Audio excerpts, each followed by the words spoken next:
It just seems like the whole world is spinning out of control. War. Islamic extremism.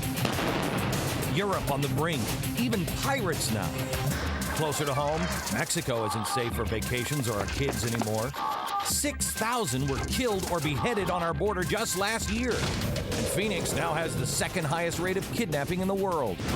Our companies face new union mandates, a global cap and trade, and the second highest corporate tax rate in the world. All the while, politicians wonder why jobs are going overseas. And yet on the other side, some global corporations only see America as a market and you as a consumer. Meanwhile, over 4 million friends and neighbors have lost their jobs in the last 4 months alone. Names that we always thought described American strength have stocks that are now worth less than a Frappuccino. And we're all told they're just too big to fail. Yet 70% of all jobs are created by the small businessman, and nobody seems to even notice him. What happened to the country that loved the underdog and stood up for the little guy? What happened to the voice of the forgotten man? USA! The forgotten man is you. The voice that no one seems to hear, just quietly saying, enforce the law. Take responsibility for yourself. You can't have it all, and anybody who promised you that was a liar. The current economic downturn. Worst economic crisis. Worst month of job loss. But something is happening in America. Paradigms about to change. Your friends and neighbors, Republicans, Democrats, Independents, they're all beginning to wake up and wonder, how did this happen to us?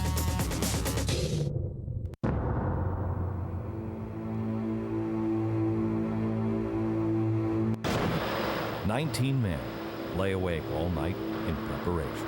On September 10th, Americans were playing politics, and they had chosen to bury their heads in the sand and ignore the coming threat.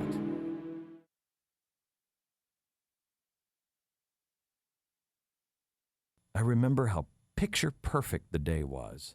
There wasn't a cloud in the sky, and America seemed invincible.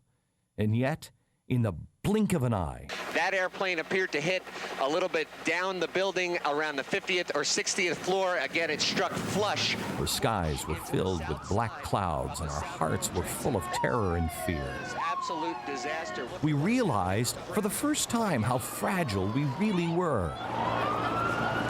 Then, something happened.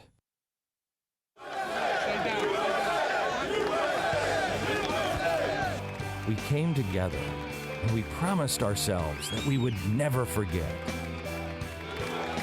On September 12th, and for a short time after that, we really promised ourselves that we would focus on the things that were important. Our family, our friends, the eternal principles that allowed America to become the world's beacon of freedom. I can hear you, the rest of the world hears you, and the people who knock these buildings down will hear all of us soon. So once again, America has a choice. Tonight, we can choose to be the Americans of September 10th with our heads buried in the sand. We could be the Americans of September 11th who were unprepared and then paralyzed by fear, despair, or anger. Or we could choose to renew the promise that we all made to ourselves. By the end of this hour, you will be asked once again, choose.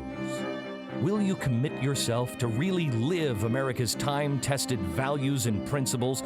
Will you, with fierce determination and malice towards none, be a watchman at the gate to alert those still asleep to rise up and be America's next greatest generation? You know, many in Washington, left and right, want to convince you that they're the solution. I happen to believe that them being the solution is the problem. The system has been perverted and it has to be restored. Those who screwed up must be allowed to fail. Those who broke the law must go to jail. And those who have played by the rules need to be left alone to rebuild our nation. The answers have never come from Washington. We weren't told how to behave that day after 9/11. We just knew it was right. It was the opposite of what we feel today. Let us find ourselves and our solutions together again with the 9 founding principles and the 12 eternal values. This is the 9/12 Project. Are you ready to be that person that you were that day after 9/11 on 9/12? I told you for weeks, you're not alone. I'm turning into a frickin' televangelist. Let me tell you something. You're going to meet people from all across the country right now, from people all across the political spectrum. Come on, follow me. No matter where you are, from our studio audience here in Midtown Manhattan, to the sidewalks outside, to the people all